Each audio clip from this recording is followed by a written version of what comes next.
সম্মানিত ভাই বন্ধুগণ, আজকের আলোচনার বিষয়বস্তু হলো ফজরের সালাতের শ্রেষ্ঠত্বের 10টি কারণ। আমাদের দেশে বা আমাদের সারা দুনিয়াতে মসজিদগুলোতে অন্য 4 ওয়াক্তে মুসল্লি যাই থাকে ফজরের সময় তার চাইতে অনেক কম থাকে। যেই ওয়াক্তের গুরুত্ব সবচাইতে বেশি ওই ওয়াক্তে মুসল্লির পরিমাণ সবচাইতে কম, অথচ অন্য 4 ওয়াক্তে মুসল্লি এলাকায় নাও থাকতে পারে। জোহরের সময় কোনো ডিউটিতে কেউ থাকতে পারে, আসরের সময় কোথাও যেয়ে থাকতে পারে, মাগরিব এশায় বাজারঘাট কেনাকাটি মার্কেটিং বা অন্য কোনো কাজে মানুষ ব্যস্ত থাকতে পারে, মহল্লায় নাও থাকতে পারে। ফজরের সময় প্রত্যেকটা মানুষ কোথায় আছে? মহল্লায় আছে। একান্ত 2-1 জন বাদে প্রায় সবাই মহল্লায় আছে। তাহলে তো জোহরে যদি 4 কাতার হয়, আসরে যদি 4-5 কাতার হয়, মাগরিবে যদি 5-7 কাতার হয়, ফজরে তো 10 কাতার হওয়ার কথা, ঠিক না? ঠিক। কিন্তু ফজরে 1 কাতার পাইতে কষ্ট হয়ে যায়, 2 কাতার জোগাড় হইতে অনেক কষ্ট হয়ে যায়। প্রিয় বন্ধুগণ, এর কারণ কি? এর প্রধানতম কারণ হলো ফজরের নামাজের গুরুত্ব আমরা মুসলমানরা বুঝতে পারিনি। ফজরের নামাজের 10টি ফজিলত, 10টি শ্রেষ্ঠত্বের বিশেষ কারণ, 10টি মর্যাদার বিশেষ কারণ, স্পেশালিটি আছে যেটি অন্য সালাতের জন্য নাই। তার ভিতরে প্রথম হলো ফজরের সালাত বা ফজরের নামাজ, এটা হলো ঈমানের আলামত, ঈমানদারের আলামত। কিসের আলামত ভাই? ঈমানদারের আলামত। নামাজ মাত্রই ঈমানদারের আলামত। যে ব্যক্তি ঈমানদার সে মসজিদে আসবে, যাবে, তাকে তার ঈমান আছে কথা সাক্ষ্য দেওয়ার নির্দেশ আমাদেরকে করা হয়েছে। যদি সে মসজিদে আসা যাওয়া করে, নামাজি হয়, নামাজি না, মসজিদে আসা যাওয়া করে না, তাহলে তার ঈমানের সাক্ষ্য আমরা দিতে পারি না। কিন্তু ফজরের নামাজে হাজির হওয়া এটা ঈমানদারিত্বের বিশেষ সাক্ষ্য, বিশেষ প্রমাণ। ঈমানদার যে খাঁটি, নির্ভেজাল, পিওর, এটার প্রমাণ হলো ফজরের নামাজে কি হওয়া? উপস্থিত হওয়া। যদি কেউ ফজরের নামাজে উপস্থিত হতে না পারে, ফজরের নামাজ পড়তে তার কষ্ট হয়ে যায়, একদিন আসলে 10 দিন মিস হয়ে যায়, ফজরের নামাজে সে আসতেই পারে না, এরকম যদি হয় তাহলে বুঝতে হবে তার ঈমান নিয়ে নতুন করে চিন্তা করা দরকার আছে। তার ঈমানের ভিতরে যথেষ্ট ঘাপলা আছে। নবী সাল্লাল্লাহু আলাইহি ওয়াসাল্লাম বলেছেন, আবু হুরায়রা রাদিয়াল্লাহু তাআলা থেকে বর্ণিত, বুখারী এবং মুসলিমের হাদিসে আসছে, তিনি বলেন, লাইসা সালাতুন আফকালা আলাল মুনাফিকিনা মিনাল ফজরি ওয়াল ইশা লাউ ইয়ালামুনা মা ফিহিমা লাআতাউহুমা ওয়ালাউ হাবওয়ান। ফজর এবং এশার নামাজ, এই 2 ওয়াক্ত নামাজ মুনাফিকদের উপরে পড়া সবচেয়ে কষ্টের। অন্য কোন নামাজ পড়তে মুনাফিকদের এত কি হয় না? কষ্ট হয় না। মুনাফিক কারা ভাই? মুসলমানের বেশভূষা ধারণ করছে, সমাজে টিকতে হয় তাই মুসলমানের সাথে সব কাজ তাল মিলায়া করে, কিন্তু তলে তলে তার ভিতরে কি নাই? ভিতরে ঈমান নাই, একে বলা হয় মুনাফিক। এই মুনাফিকের ব্যাপারে নবী সাল্লাল্লাহু আলাইহি ওয়াসাল্লাম বলছেন যে লাইসা সালাতুন আফকালা আলাল মুনাফিকিনা মিনাল ফজরি ওয়াল ইশা। ফজর এবং এশা, অন্য বর্ণনা আসছে ফজর এবং আসর, কিন্তু সর্বাবস্থায় ফজরের কথা আগে বলা আছে। এই ফজরের নামাজ এটা মুনাফিকের জন্য এই নামাজে উপস্থিত হওয়া কষ্টসাধ্য। যার এই নামাজে উপস্থিত হওয়া সুযোগ হয় না, তৌফিক হয় না, কষ্ট হয়, বুঝতে হবে সেই ব্যক্তির ঈমান নিয়ে যথেষ্ট করে প্রশ্ন তোলার সুযোগ আছে। আমি কি বুঝাতে পারছি প্রিয় ভাইয়েরা? তাহলে ফজরের নামাজে উপস্থিত হওয়া এটা কিসের আলামত? ঈমানদারের আলামত। ফজরের নামাজে উপস্থিত না হইতে পারা কিসের আলামত? মুনাফিকের আলামত। মুনাফিকের জন্য এটা কঠিন হয়ে যায় উপস্থিত হইতে পারাটা। তাহলে অন্য সালাত, জোহরের ব্যাপারে এটা বলা হয় নাই যে জোহরের নামাজে মুনাফিকরা আসতে কষ্ট হয়। জোহরের নামাজে 1 নম্বর, 2 নম্বর, 3 নম্বর, 4 নম্বর সব কিসিমের, 3rd class, 2nd class, 1st class সব কিসিমের মানুষ কি জোহরে আসতে পারে, মাগরিবে আসতে পারে। বুঝে আসছে কথা? কিন্তু ফজরের নামাজ এটা এমন একটা নামাজ যে এই নামাজে যে মুনাফিক 2 নম্বরই করে আসে, মানুষ দেখাইতে আসে, সে এই ভোর রাত্রে আরামের ঘুম ফালায় আসাটা খুব বেশি সহজ না। যদি কেউ আসতে পারে বোঝা যাবে সেই লোকটা হলো খাঁটি ঈমানদার, তার ভিতরে ঈমান আছে। প্রিয় ভাইরা, তাহলে এই কোষ্টি পাথরে আজকে যাচাই করলে বহু লোক ঈমানদারিত্বের পরীক্ষায় উত্তীর্ণ হওয়া কঠিন হয়ে যাবে। ঈমানদারিত্বের প্রমাণ দেওয়া অনেকের জন্যই কি কষ্টকর হয়ে যায়। প্রিয় ভাইরা, তাহলে ফজরের নামাজের প্রথম ফজিলতের বিষয় হলো এটি ঈমানদারের আলামত। কার আলামত? ঈমানদারের আলামত। ফজরের নামাজে উপস্থিত হইতে পারা মুনাফিকি থেকে মুক্তির একটি অন্যতম উপায়। আপনি মুনাফিকি থেকে নিজে মুক্ত, এটা প্রমাণ করার অন্যতম উপায় হলো ফজরের নামাজে কি হওয়া, উপস্থিত হতে পারা। নাম্বার 2, ফজরের নামাজ যদি কেউ আদায় করে তো ওই দিনের জন্য সে আল্লাহ সুবহানাহু ওয়া তাআলার জিম্মায় চলে যায়। কোথায় চলে যায়? আল্লাহ সুবহানাহু ওয়া তাআলার সুরক্ষা সে লাভ করে ওই দিনের জন্য। ওই দিনের জন্য ইন্স্যুরেন্স হয়ে যায় আল্লাহ সুবহানাহু ওয়া তাআলার কাছে। নবী সাল্লাল্লাহু আলাইহি ওয়াসাল্লাম বলেছেন, জুনদুব ইবনে আব্দুল্লাহ ইবনে সুফিয়ান আল-বাজালি রাদিয়াল্লাহু তাআলা আনহু থেকে বর্ণিত, এটি সহিহ মুসলিমে আসছে। নবী সাল্লাল্লাহু আলাইহি ওয়াসাল্লাম বলেন, মান সাল্লাস সুবহা ফাহুয়া ফি যিম্মাতিল্লাহ। যে ব্যক্তি ফজরের নামাজ পড়বে সে কার জিম্মায়? আল্লাহ সুবহানাহু ওয়া তাআলার জিম্মায় চলে যাবে। দুনিয়ার কোন লোক, দুনিয়ার কোন নেতা, দুনিয়ার কোন পুলিশ অফিসার, এসপি, ওসি যদি আপনারে বলে যে আপনি আমি দায়িত্ব আছি, কোনো কিছু আমাকে বলবেন, আপনার কোনো কিছু হবে না। এলাকার নেতা, এমপি সাহেব যদি বলে দেয়, আমাদের মনটা কত মনে কত সাহস হয় না? ও ভাই, আল্লাহ সুবহানাহু ওয়া তাআলা বলে দিচ্ছেন যে আল্লাহ ওই ব্যক্তির জিম্মা নেন। বড় কোনো বিপদ আপদ মুসিবত, কোন সমস্যার সম্মুখীন সে হবে না। আল্লাহ সুবহানাহু ওয়া তাআলা স্বয়ং তার জিম্মাদারি নিয়ে নেন। কোন ব্যক্তির? যে ব্যক্তি ফজরের নামাজ জামাতের সাথে। ফজরের নামাজ আপনি পড়লেন, তার মানে ওই দিনের জন্য আপনি গ্যারান্টি পেয়ে গেলেন যে আপনার জিম্মাদারি কে রাখছেন? আল্লাহ সুবহানাহু ওয়া তাআলা রাখছেন। আপনি দিনের বেলা চলেন ফিরেন কাজ করেন, আপনি নির্ভয়ে চলতে পারেন যে আপনার জিম্মাদারি আল্লাহ সুবহানাহু ওয়া তাআলা নিয়েছেন। এটা ফজরের নামাজের জন্য আছে, অন্য কোনো নামাজের জন্য এরকম কোনো কথা বলা হয় নাই। নাম্বার 3, ফজরের নামাজে হাজির হলে আপনার পক্ষে আল্লাহর ফেরেশতাগণ আল্লাহর কাছে গিয়ে সাক্ষ্য দিবে আপনি যে ভালো মানুষ, এ কথার সাক্ষ্য দিবে কে? ফেরেশতারা। আল্লাহ সুবহানাহু ওয়া তাআলা তো জানেন আপনি ফজরের নামাজ পড়ছেন, কিন্তু তারপরেও আল্লাহর ফেরেশতাগণ গিয়ে আপনার পক্ষে ওকালতি করবে, আপনার পক্ষে গিয়ে সাক্ষ্য দিবে যে আল্লাহ আপনার বান্দাকে আমরা নামাজে দেখে আসছি। নবী সাল্লাল্লাহু আলাইহি ওয়াসাল্লাম বলেছেন, এটিও বুখারী মুসলিমের হাদিস, আবু হুরায়রা রাদিয়াল্লাহু তাআলা থেকে বর্ণিত, তিনি বলেন, ফেরেশতারা, দিনের ফেরেশতারা এবং রাতের ফেরেশতারা উভয়ে পালা বদল করে দুনিয়াতে ডিউটি করতে আসে আসমান থেকে। একদল ফেরেশতা আসে দুনিয়াতে, সারা পৃথিবীতে তারা বিচরণ করে, তারা আসমান থেকে নামে কখন? ফজরের সময়। তারা দিনের বেলা ডিউটি করতে আসে। আরেকদল ফেরেশতা সারা রাত ডিউটি করেছিল, তারা ফজরের সময় উপরে উঠে যায়। আবার তারা আসরের সময় আসে, দিনের বেলা যারা ছিল তারা দিনের শিফটে ডিউটি করার পরে তারা আসরের সময় আবার আসমানে উঠে যায়। এই যে ফেরেশতাদের পালা বদল হয়, 2 ওয়াক্ত সালাত, ফজর এবং আসর, এই 2 ওয়াক্ত সালাত হলো ফেরেশতাদের ডিউটি বদলের সময়।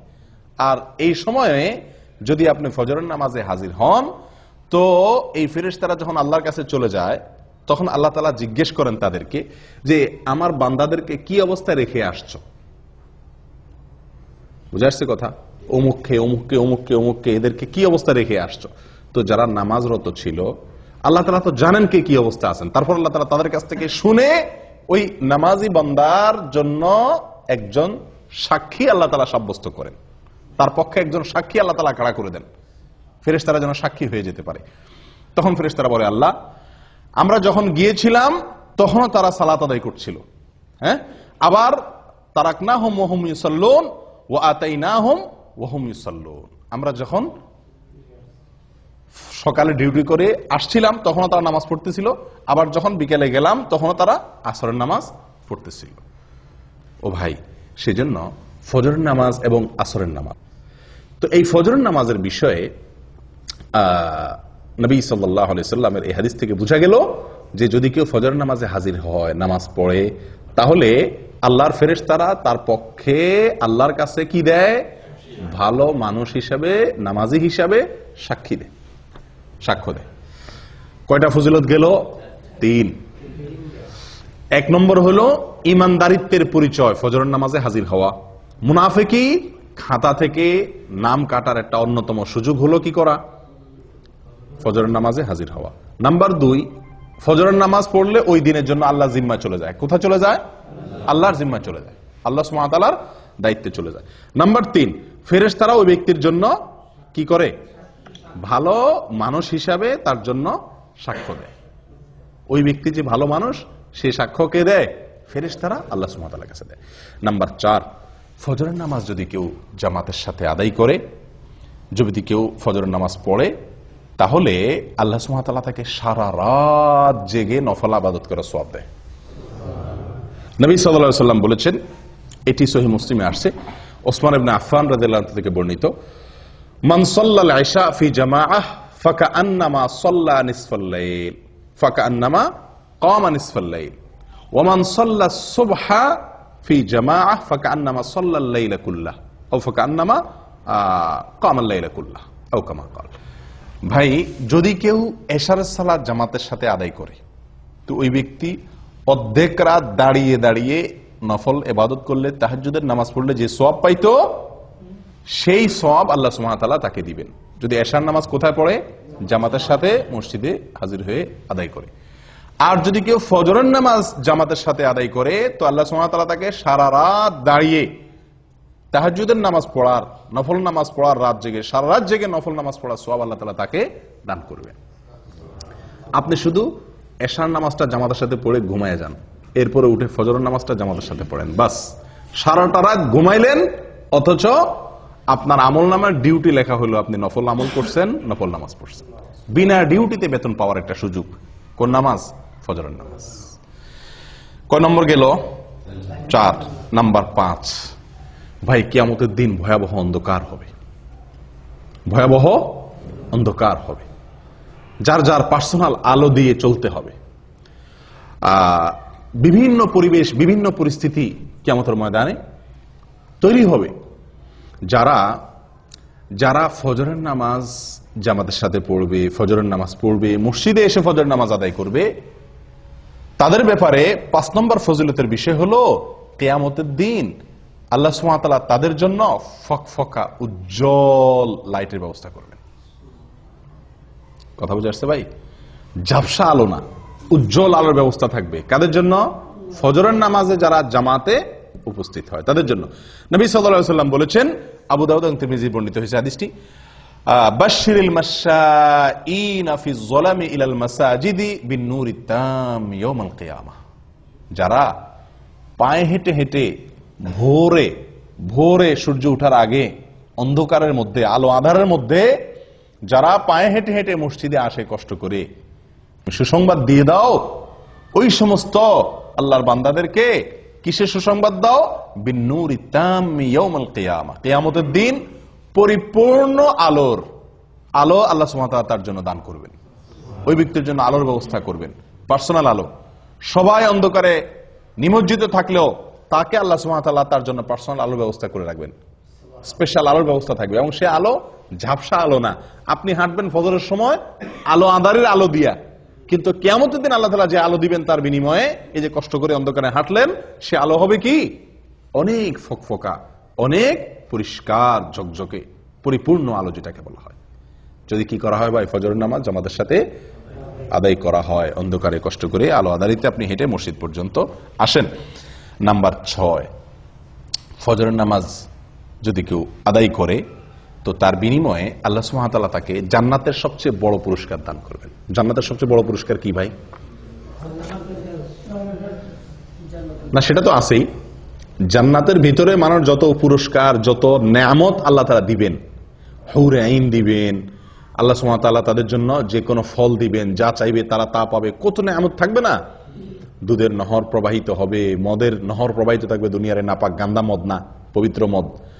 যাই হোক, অনেক নেয়ামতের আল্লাহ তাআলা ব্যবস্থা করবেন জান্নাতীদের জন্য। আল্লাহ সুবহানাহু ওয়া তাআলার যে নেয়ামতে জান্নাতীরা সবচেয়ে বেশি খুশি হবে, যে নেয়ামতের জন্য জান্নাতীরা সবচেয়ে বেশি লালায়িত থাকবে, কোনটা সেটা?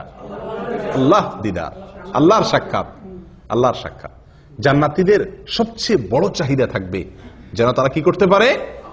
আল্লাহ সুবহানাহু ওয়া তাআলাকে একটু সরাসরি দেখতে পারে।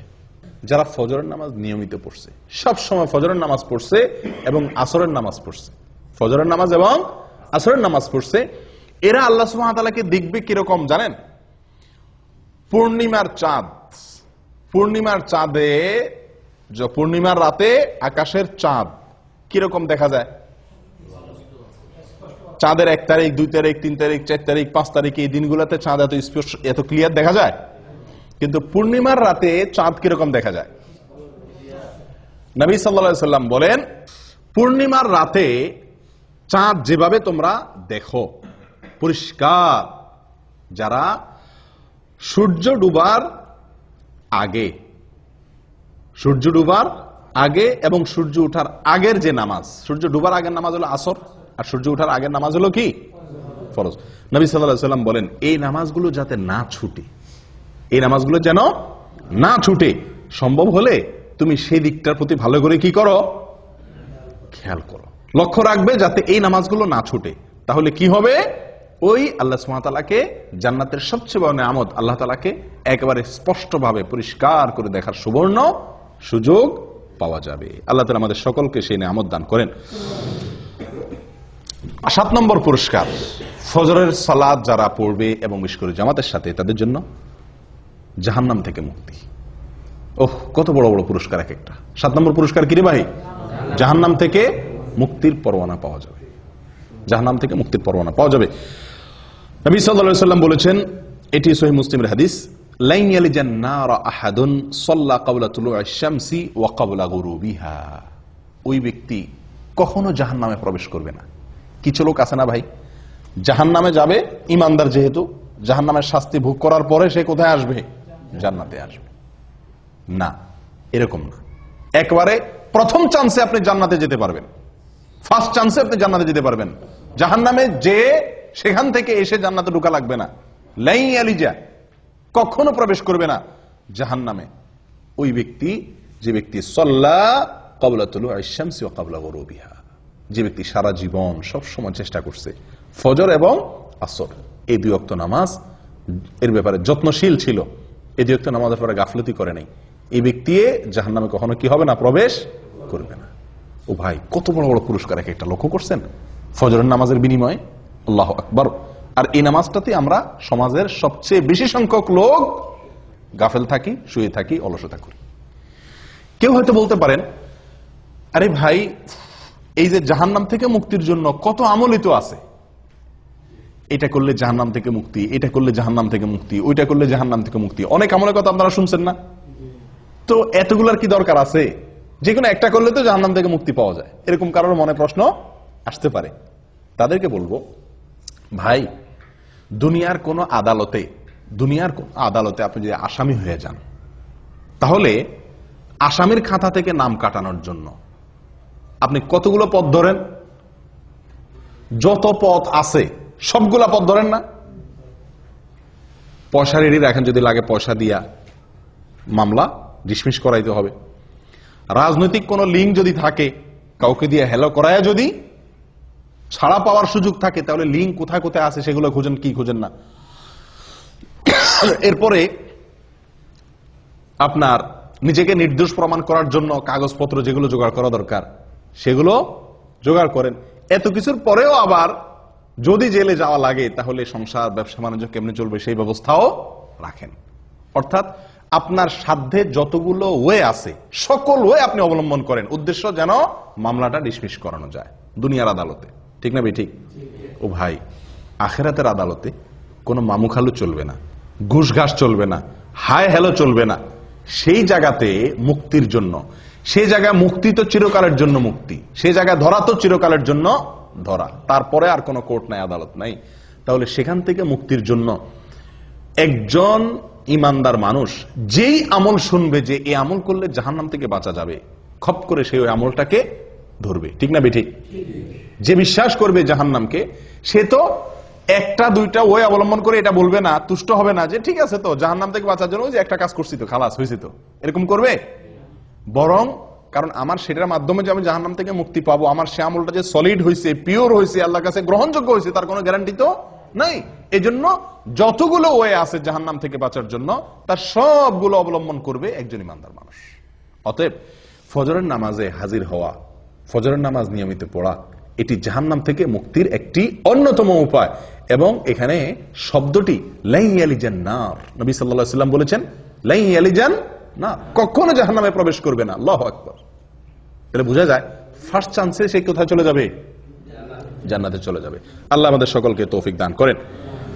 ভাই, 8 নম্বর ফজিলত ফজরের নামাজের, ফজরের নামাজ সবচেয়ে ফজিলতপূর্ণ সালাত হওয়ার 8 নম্বর ফজিলত হলো নবী সাল্লাল্লাহু আলাইহি ওয়াসাল্লামের বরকতের দোয়া পাওয়া যাবে। কার দোয়া পাওয়া যাবে? নবী করিম সাল্লাল্লাহু আলাইহি ওয়াসাল্লামের বরকতের দোয়া আপনার জন্য বরাদ্দ হয়ে যাবে। ভাই, আপনাকে যদি হারামের, মক্কার হারামের ইমাম সাহেব শেখ সুদাইস, শেখ সুরাইম, শেখ জুহানি, শেখ আলী আল হুজাইফি, ওনাদের মতো কেউ যদি আপনাকে খপ করে হাত ধরে কোনো এক জায়গায় দেখা হইল, বললো যে বাবা তোমার জন্য আমি আল্লাহর কাছে দোয়া করতেছি, আল্লাহ তুমি এর জীবনে বরকত দিয়ে দাও, আমাদের খুশির কোনো শেষ থাকবো? হ্যাঁ, হারামের ইমাম সাহেব আমার জন্য 2 হাত তুলে দোয়া করছে, সুবহানাল্লাহ, হারামে দাঁড়ায় দোয়া করছে, আমাদের মনটা কত খুশি হয়ে যাবে না? ও ভাই, কোথায় হারামের ইমাম, কোথায় হারামের ইমাম? স্বয়ং রাসূলুল্লাহ সাল্লাল্লাহু আলাইহি সাল্লামের দোয়া আপনার জন্য অটোমেটিক বরাদ্দ হয়ে যাবে, আপনি পেয়ে যাবেন। কি করলে? ফজরের নামাজ আদায় করলে। নবী সাল্লাল্লাহু আলাইহি সাল্লাম দোয়া করছেন, আল্লাহুম্মা বারিক লি উম্মতি ফি বুকুরিহা, আল্লাহুম্মা বারিক লি উম্মতি ফি বুকুরিহা, হে আল্লাহ আমার উম্মতের জন্য সকালের সময় আপনি বরকত দান করবেন। আল্লাহুম্মা বারিক লি উম্মতি ফি বুকুরিহা, হে আল্লাহ সকালের যে সময়, ভোরবেলা, এই সময়টাতে আমার উম্মতের জন্য আপনি বরকতের ফয়সালা, বরকতের বরাদ্দ করিয়েন। দোয়া করছেন কে? নবী সাল্লাল্লাহু আলাইহি সাল্লাম। এই দোয়া সুনানে আবু দাউদে এবং মুসনাদে আহমদে বর্ণিত হয়েছে। ও ভাই, তাহলে ফজরের নামাজে যদি কেউ ঘুমে থাকে, সে কি নবী সাল্লাল্লাহু আলাইহি সাল্লামের বরকতের ভাগী হবে? কেউ যদি ফজরের নামাজ জামাতের সাথে না পড়ে, সে কি বরকতের ভাগীদার হবে? যে ব্যক্তি আল্লাহর হুকুম পালন করবে, ফজরের জামাতে হাজির হবে, সেই ব্যক্তি নবী সাল্লাল্লাহু আলাইহি সাল্লামের বরকতের দোয়া পাবে, তার ভাগীদার সে হবে। কারণ সকালের এই সময়টাতে বরকতের দোয়া করছেন কে? নবী সাল্লাল্লাহু আলাইহি সাল্লাম। অতএব এই সময় যদি আমি ইবাদত করি, তো আমার ইবাদতের মধ্যেও কি হবে? নিঃসন্দেহে বরকত হবে। এটা বরকত নেওয়ার সময়, বরকত নাজিলের সময়। এই সময় ঘুমায় থাকলে সে বরকত থেকে কি হবে? বঞ্চিত হবে। 8 নম্বর ফজিলত গেল। 9 নম্বর হলো ভাই, দুনিয়া এবং দুনিয়ার মধ্যে যা কিছু আছে, দেখেন এক একটা পুরস্কার দেখেন, সুবহানাল্লাহ, ফজরের নামাজের বিনিময়ে। দুনিয়া এবং দুনিয়াতে যা কিছু আছে, সারা পৃথিবী এবং পৃথিবীতে যত কিছু আছে, এই সব কিছু থেকে উত্তম ফজরের 2 রাকাত নামাজ। ফজরের 2 রাকাত সালাত দুনিয়া এবং দুনিয়ার ভিতরে যা কিছু আছে সবকিছু থেকে উত্তম। সহিহ মুসলিমের হাদিসে আসছে, নবী সাল্লাল্লাহু আলাইহি সাল্লাম বলেছেন, রাকাতাল ফজর খায়রুম মিনাদ দুনিয়া ওয়া মা ফিহা। আল্লাহু আকবার। রাকাতাল ফজর খায়রুম মিনাদ দুনিয়া ওয়া মা ফিহা। ফজরের 2 রাকাত নামাজ দুনিয়া এবং দুনিয়ার ভিতরে যা কিছু আছে সব কিছুর মালিক হওয়ার চাইতে, সকল কল্যাণের চাইতে বেশি কল্যাণের, বেশি মর্যাদার, বেশি শ্রেষ্ঠ ফজরের 2 রাকাত নামাজে, ফরজ নামাজে হাজির হওয়া বা ফজর নামাজ পড়া। কথা বুঝতে পারছি ভাই? চিন্তা করেন, সারা পৃথিবীকে এক পাল্লা রাখলেন, আর কেউ 2 রাকাত ফজর নামাজ পড়লো, তো এই যে একটা আমল করলো, এই আমলটির মর্যাদা, এর শ্রেষ্ঠত্ব ওই সারা দুনিয়ার মালিক হওয়ার চাইতে বেশি আল্লাহ সুবহানাহু ওয়া তাআলার কাছে। কয় নম্বর গেল ভাই? 9 নম্বর। 10 নম্বরটা হলো দুনিয়াবি। শেষের 3টাই দুনিয়াবি বলা যেতে পারে, দুনিয়াবি লাভ। প্রথম যে 3টা বলছিলাম সেগুলো হলো আখিরাতের লাভ, প্রথমগুলা। শেষের 3টা নবী সাল্লাল্লাহু আলাইহি সাল্লামের বরকতের দোয়া সকালবেলা সময়টার জন্য। তারপরে যায় দুনিয়া এবং দুনিয়ার মধ্যে যা কিছু আছে সবচাইতে উত্তম হওয়া। 3 নম্বর হলো মানসিক প্রফুল্লতা অর্জন হবে। ফজরের নামাজ যদি কেউ পড়ে, তাহলে কি হবে ভাই? মানসিক প্রফুল্লতা অর্জন হবে, মনটা ফুরফুরা হয়ে যাবে, মনটা ভিতরে এক ধরনের স্ফূর্তি অনুভব হবে, ঝরঝরা লাগবে, নিজেকে কি লাগবে? ঝরঝরা লাগবে, নির্ভার লাগবে, ফুরফুরা লাগবে, যদি আপনি কি করেন? ফজরের নামাজ আদায় করেন। এবং এই পুরস্কারটি একেবারে বাস্তবিক, অর্থাৎ এই পুরস্কারটি আমরা নিজেরা সরাসরি ফিল করতে পারি, অনুভব করতে পারি, এরকম পুরস্কার। এটার জন্য অপেক্ষা করতে হবে না যে আপনি মারা যাবেন তারপরে পাবেন, না, এটা নগদ পুরস্কার। ফজরের নামাজের নগদ পুরস্কার হলো শেষের পুরস্কারটা। সেটা কোনটা? ফজরের নামাজ আদায় করলে মনটা কি হয়ে যাবে? হালকা হয়ে যাবে, নির্ভার হয়ে যাবে, পাতলা হয়ে যাবে, ফুরফুরে হয়ে যাবে, ঝরঝরা হয়ে যাবে, প্রফুল্ল হয়ে যাবে। কিভাবে? তার বিবরণ নবী সাল্লাল্লাহু আলাইহি ওয়াসাল্লাম আমাদেরকে শুনাইছেন সহিহ বুখারী এবং মুসলিমের হাদিসে। তিনি বলেন, মানুষ যখন ঘুমায় ভাই রাতে, তো শয়তান তার কপালে 3টা গিরা দেয়। শয়তান তার কপালে কয়টা গিরা দেয়? 3টা গিরা দেয়। গিরা দেওয়া মানে কি? গিরা দেওয়া মানে হলো, আমি বলি যে মানে মাথা টিপে আর কি, মাথা টিপার মতো কাজ করে আর কি তার এই গিরাগুলা। উদ্দেশ্য, এই গিরা দেওয়ার উদ্দেশ্য হলো সে যাতে শোয়া থেকে কি করতে না পারে? উঠতে না পারে, সেজন্য তার কপালে এই গিরা দিয়ে রাখে। এই গিরা দিলে হয়তো মানে কিভাবে সে গিরা দেয়, গিরা তো আর দেখা যায় না, হয়তো বা মানুষের যাতে ঘুম আরামের সাথে আসে বা অলসতা আসে, এই জাতীয় কোনো অদৃশ্য গিরা দেয় কে? শয়তানে। চিরশত্রুয়ে, চিরশত্রুয়ে, চিরদুষ্টুয়ে আমাদের মাথা কপালে 3টা গিরা দেয় ঘুমাইলে। এরপরে যখন ফজরের সময় হয়, ভোরবেলা হয়, আল্লাহর কোনো বান্দা যদি তার ভিতরে ইমানের শক্তি থাকে, তার ভিতরে যদি কি থাকে? ইমানের শক্তি থাকে, আর কোন রকম একটু সাহস করে বাহাদুরের মতো কম্বলটা ফেলা দিয়ে এরকম উঠতে পারে, তো সঙ্গে সঙ্গে শয়তান মিয়ার একটা গিরা কি হয়ে যায়? খুলে যায়। শয়তানের কি হয়ে যায়? একটা গিরা খুলে যায়। গিরা দিয়ে দিলে শরীরটা ভার হয়ে যায়, উঠতে পারে না, অলসতা লাগে, মজা লাগে। আপনারা লক্ষ্য করে দেখেন, অন্য কোন সময়ের ঘুম এত মজার হয় না, ঠিক ফজরের সময়ের ঘুমটা যত কি হয় মজার হয়। এর মানে কি? এর মানে হলো ওই দুষ্ট শয়তান হয়তো শরীর টিপে, বুঝে আসছে কথা? এত আরাম করে ঘুমটা আসে, সারা রাত যার ঘুম না আসে তারও ঘুম আসে কখন? ফজরের সময়, ঠিক না? ঠিক। এর মানে কি? এর মানে হলো শয়তানের সর্বশক্তি নিয়োগ করে সে, যাতে আপনি ফজরের সময় মসজিদে যেতে না পারেন। আসরে যান, বাধা দিতে পারলো না, তার এত বেশি টেনশন নাই। মাগরিবে গেছেন, এশায় গেছেন, জোহরে গেছেন, পারলো না সে ঠেকাইতে, এত বেশি টেনশন নাই। কিন্তু ফজরে আপনাকে ঠেকাইতে পারলে তার বিশাল লাভ, আপনাকে জাহান্নামে নেওয়ার জন্য অনেক দূর সে আগে গেল। এই জন্য সে তার সর্বশক্তি প্রয়োগ করে 3টা গিরা দেয়, যাতে ফজরের সময় আপনি হাজির হইতে না পারেন। এই জন্য তো এই গিরা খায়া বেশিরভাগ মুসল্লি মসজিদে আসতে পারে না। ফজরের সময় এই 3 গিরা খায়া শয়তানের বান্ধন খুলে আর আসার মতো ইমানি শক্তি থাকে না। ও ভাই, যদি আল্লাহর কোনো বান্দা যদি ফজরের সময় সাহস করে, হিম্মত করে, যখনই শয়তান তার মনে ওয়াসওয়াসা দেয়, হাদিসে আসছে শয়তান কানে কানে বলে, আমাদের মনের মধ্যে বলে, কি বলে? লাইলুন তওয়িল ফারকুদ, আর রাত এখনো কি অনেক লম্বা, আরো ঘুমা, আরেকটু ঘুমা। আপনি লক্ষ্য করে দেখছেন, ফজরের আজান হয়ে গেছে, তখনও কম্বলটা টাইনে আমরা গায়ে দেই, ঠিক না? 20 মিনিট পরে জামাত দাঁড়াবে, উযু করতে 10 মিনিট চলে যাবে, উঠে যাই না, তখনও কম্বলটা আমরা টেনে গায়ে দেই। কারণ কি? ওই যে শয়তান আমাদের মাথায়, মনের ভিতরে ওয়াসওয়াসা ঢুকাই দিছে যে কি লাইলুন তাওয়িল ফারকুদ, রাত অনেক, এখনো অনেক সময়, তুই আর একটু ঘুমা। সারা রাত ঘুমাইলেন, 4 ঘন্টা 5 ঘন্টা 6 ঘন্টা ঘুমাইলেন, কিন্তু এই 5 মিনিট না ঘুমাইলে আপনি মরে যাবেন না, কিন্তু মনে হয় যে 5 মিনিট না ঘুমাইলে মনে মরে যাবেন, এরকম লাগে না ওই সময় উঠতে? কারণ শয়তান তার সর্বশক্তি প্রয়োগ করে গিরা তো দেয়, এরপর আপনার কানে কানে ফিসির ফিসির করে বলে। আসলেই আপনি লক্ষ্য করে দেখেন, মনে হয় যে কেউ একটা বলে মনে মনে যে অনেক সময় আছে এখন, ঠিক না ভাই? ঠিক।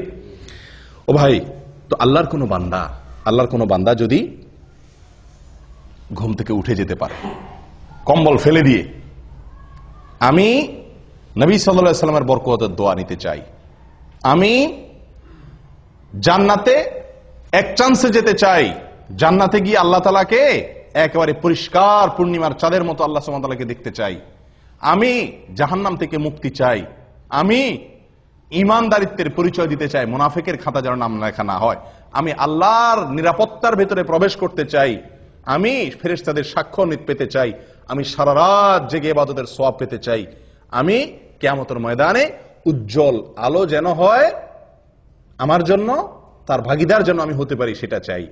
এই কথাগুলো মাথায় রেখে যদি আপনি কম্বলটারে কি করতে পারেন? ফেলে দিতে পারেন। এবং এই হাদিসটা মাথা রাখতে পারেন, নবী সাল্লাল্লাহু আলাইহি সাল্লাম বলেছেন, ফজরের সময় শয়তান যে গিরা দেয় এবং আপনারে মজার ঘুম পাড়ানোর চেষ্টা করে, এটা যদি আপনি মাথায় রেখে ঝেড়ে ফেলে উঠে যেতে পারেন, সঙ্গে সঙ্গে একটা গিরা শয়তানের খুলে যায়। এরপরে যদি আপনি গিয়ে কষ্ট মষ্ট করে উঠার পরেও কিন্তু একটু অলসতা হালকা হালকা লাগে, হালকা হালকা, শীতের দিন তো বেশি কষ্ট হয়, গরমের দিনও একটু কষ্ট হয়, যা কোনো রকম হিম্মত করে যদি পানিতে হাত দিয়ে বিসমিল্লাহ পড়ে ওযুটা করে ফেলতে পারেন, ওযুটা করার পরে দেখবেন শরীরটা আরো অর্ধেক পাতলা হয়ে গেছে, কারণ গিরা আরেকটা তখন খুলে যায়। এরপরে আরেকটু বাকি থাকে, মসজিদে যাব না রুমে পড়ে ফেলবো, আরেকটু অলসতা থাকে।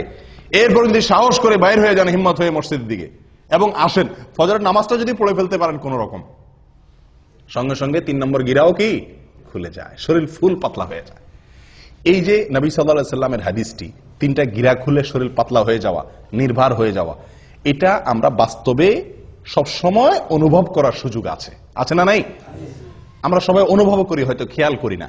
আপনি লক্ষ্য করে দেখেন, রাতে শোয়ার পরে ভোর রাতে শরীরে যে ভার মনে হয় যে উঠলে মনে হয় মরে যাব, এত কষ্ট, এত আরামের ঘুম বাদ দিয়ে উঠলে, এই ঘুম ছেড়ে উঠলে মনে আমি শেষ, এরকম মনে হয় না?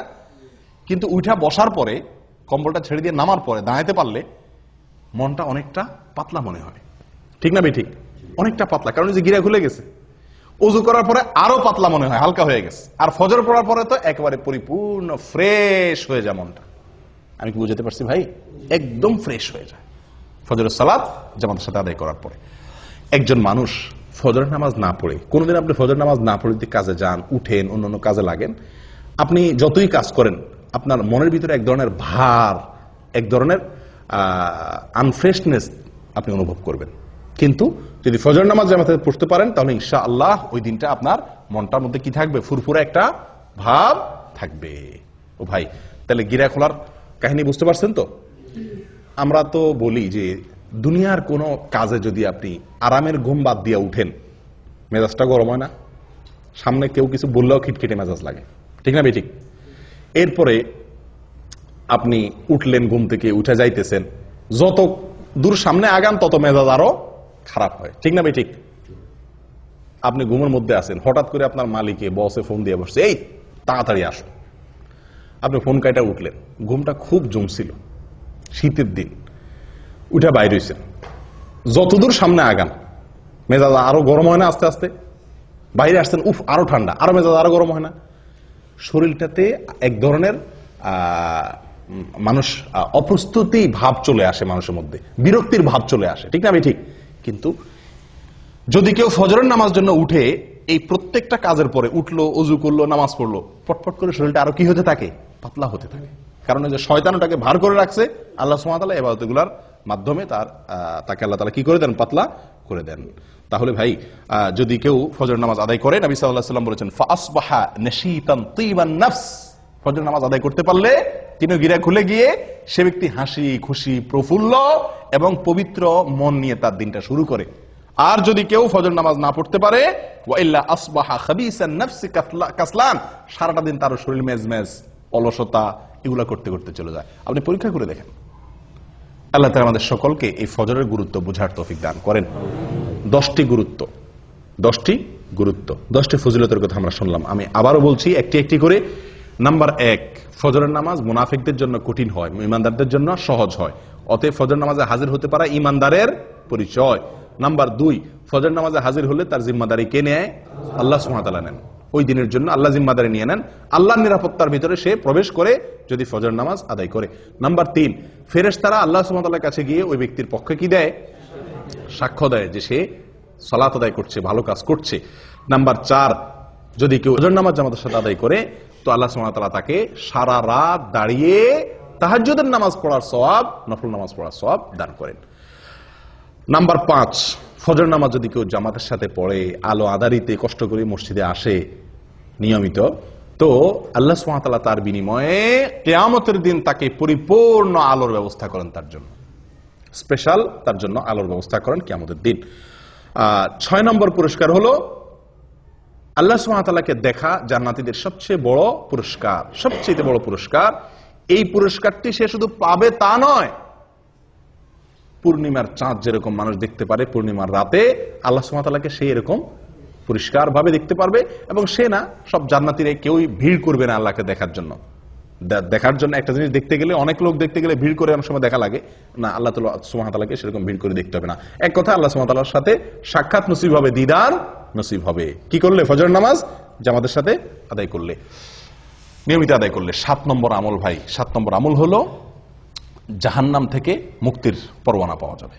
কোত্থেকে? জাহান্নাম থেকে মুক্তি। ওই ব্যক্তি জাহান্নামে প্রবেশ করবে না যে ব্যক্তি আসর এবং ফজর নামাজের যত্ন করবে। নবী সাল্লাল্লাহু আলাইহি ওয়াসাল্লাম তাকে পরামর্শ দিয়েছেন আমাদেরকে, তোমরা যদি সম্ভব হয় চেষ্টা করো যেন আসর এবং ফজরের নামাজ কখনো না ছুটে তোমাদের। বুঝে আসছে কথা? তাহলে কি হবে? নবী সাল্লাল্লাহু আলাইহি ওয়াসাল্লাম বলেছেন জাহান্নামে প্রবেশ সে ব্যক্তি করবে না। 8 নম্বর আমল হলো সকালের সময়ের জন্য নবী সাল্লাল্লাহু আলাইহি ওয়াসাল্লাম কি করছেন? দোয়া করেছেন। কিসের দোয়া করছেন? বরকতের দোয়া করেছেন। তো এই ফজরের সময়টা, এই সময়টার জন্য নবী সাল্লাল্লাহু আলাইহি ওয়াসাল্লাম বরকতের দোয়া করছেন। কেউ যদি ফজরের নামাজ পড়ে উঠে আল্লাহর ইবাদত করে তাহলে সে নবী সাল্লাল্লাহু আলাইহি ওয়াসাল্লামের কেমন যেন সে কি হলো? বরকতের ভাগীদার হয়ে গেল। এই টাইমে যে কাজ করবে ওই কাজে তার বরকত হবে। 9 নম্বর হলো ভাই, ফজরের নামাজের 2 রাকাত ফরজ নামাজ আদায় করা দুনিয়া এবং দুনিয়ার মধ্যবর্তী সব কিছুর মালিক হওয়ার চাইতে বেস্ট এবং শ্রেষ্ঠ সম্পদশালী সে ব্যক্তি হয়ে গেল। 10 নম্বর হলো ফজর নামাজ যদি জামাতের সাথে আদায় করেন তাহলে মনটা প্রফুল্ল হয়ে যাবে, হাসি খুশি হয়ে যাবেন, নির্ভর হয়ে যাবে, পাতলা হয়ে যাবে এবং এভাবে আপনার সারাটা দিন কাটবে। কয়টা ফজিলত গেল? 10টা। 11 নম্বর একটা সম্পূরক ফজিলতের কথা বলি, সেটাও দুনিয়াবী ফজিলত। সেটা হলো স্বাস্থ্যের দিক থেকে একজন মানুষ যদি ফজর নামাজে উঠে অনেক রোগ বালাই থেকে আল্লাহ তাআলা তাকে হেফাজত করেন। যে ব্যক্তি সকালে ঘুমায় থাকে ওই ব্যক্তির চাইতে যে ব্যক্তি সকালে উঠে ওই ব্যক্তির জন্য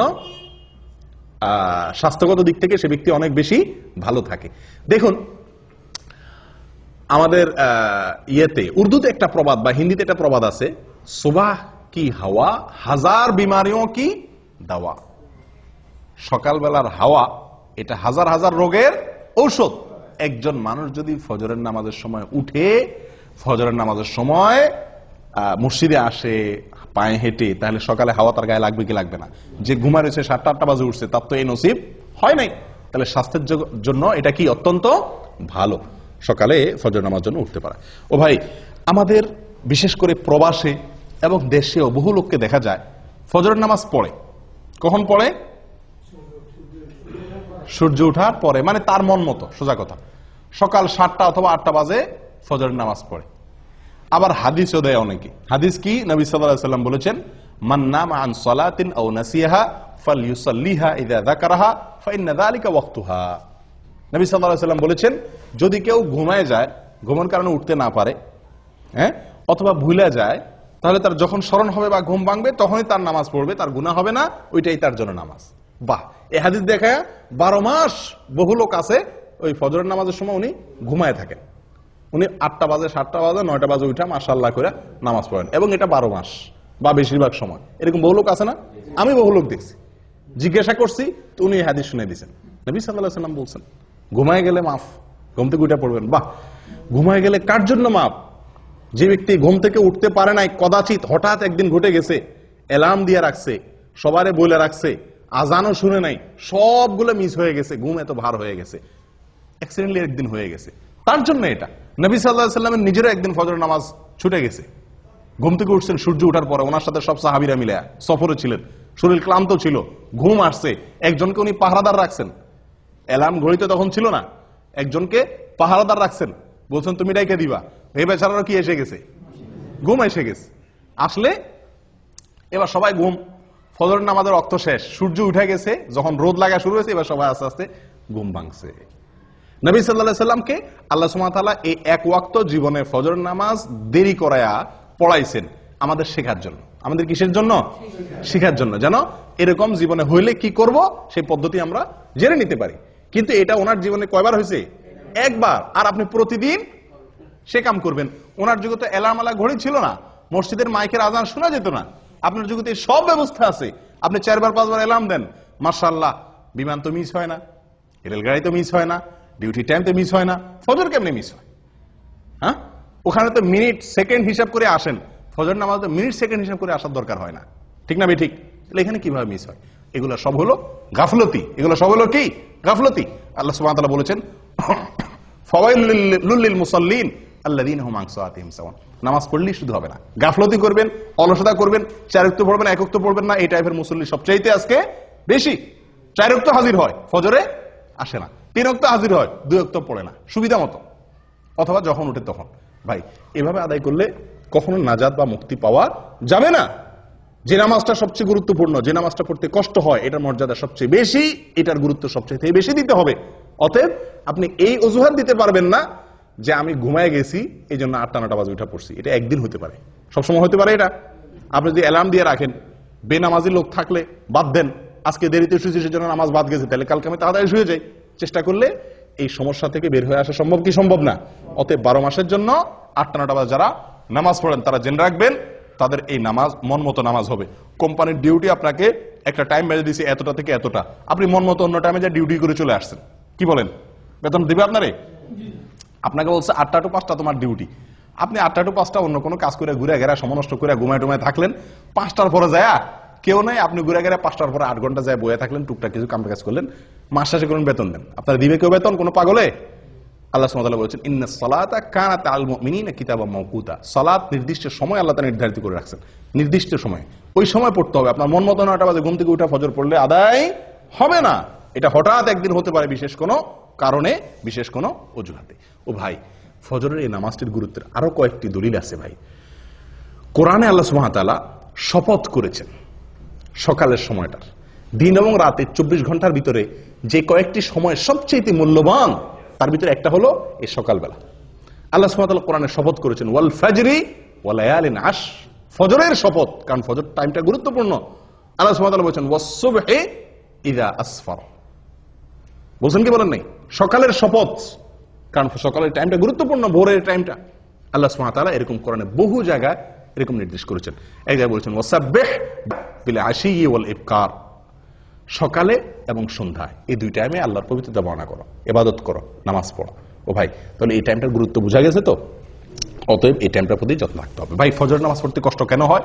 এর প্রধান কারণ হলো রাতে দেরিতে শোয়া।